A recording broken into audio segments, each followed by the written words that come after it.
The Speaker of the House invited me, along with other members of Congress, some Democrats, some Republicans, to travel to Israel, Jordan.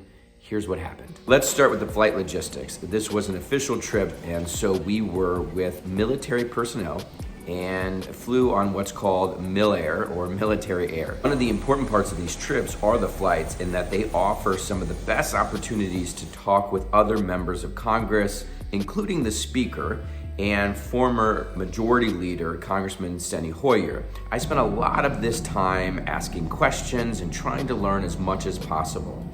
Before a briefing with the State Department leaders on the ground, and then ultimately dinner with the King of Jordan, we landed in Aqaba, took helos to Petra for a very quick tour of what is one of the most remarkable places I've ever been. The meeting with the State Department officials took place in our hotel and was very helpful.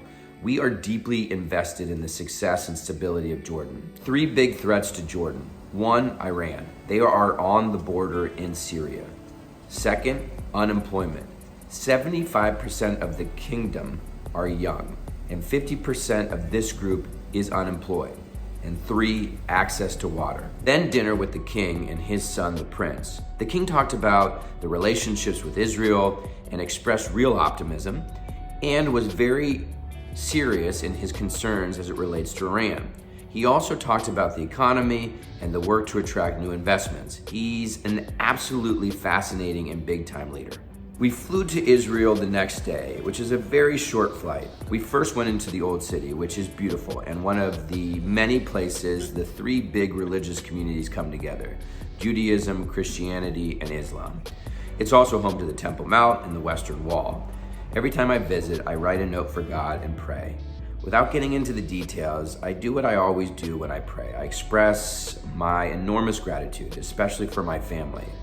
I also reiterate my commitment to doing as much good as I can for as long as I can. We then received another embassy briefing. For several reasons, I'm going to combine what I learned from this briefing along with the subsequent meetings with the Speaker of the Knesset, the President of Israel, and the Prime Minister, and comments from the opposition leader at the Knesset. Here are some of the headlines.